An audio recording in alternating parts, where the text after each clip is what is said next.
You go through the divorce, the papers are signed, you moved on, or so you thought. Suddenly you got a letter from the bank saying your mortgage payments past due. Your ex was supposed to keep paying, but they didn't care. And now your credit is at risk. Bank doesn't care about your divorce decree. And if it keeps going, you could be facing collections or even foreclosure.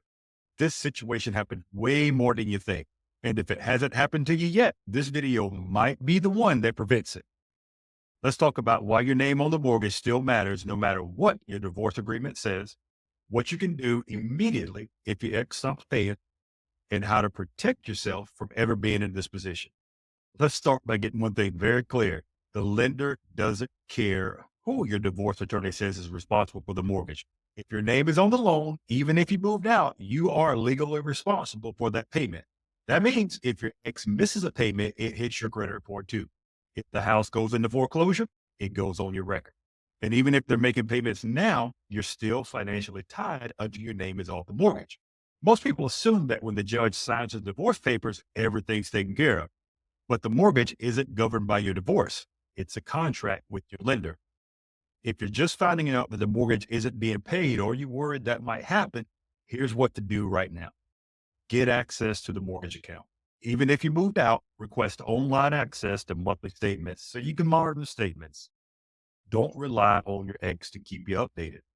Contact the lender immediately. Explain the situation and ask if they can work with you to avoid the late payment hitting your credit. You might be able to make a payment before it reports late, even if it's not your turn to pay. Next, check your credit report.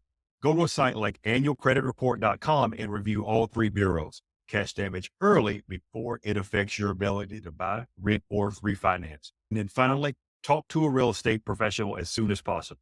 If your ex can't or won't refinance, it might be time to sell.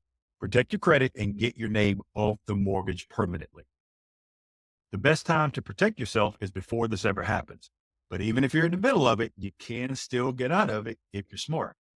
If you're still finalizing your divorce, include a specific deadline for refinancing or selling the home. Put language in your agreement about what happens if your ex doesn't follow through. If you're already divorced, start working now to refinance or sell. Don't wait until your credit takes a hit. If refinancing isn't an option for your ex, selling may be the best way out. If you're the one keeping the house, get pre-approved for refinance and make sure it's realistic. Don't take over the house unless you're confident you can handle it financially. The most heartbreaking calls I get are from people who trusted that their ex would do the right thing. And now the credit is ruined. But here's the good news. With the right help, you can fix this and avoid it altogether if you act early.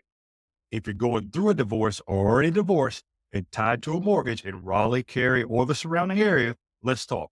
Call or message me today to schedule a consultation. We'll figure out where you stand, what your options are, and how to protect your financial future before it's too late.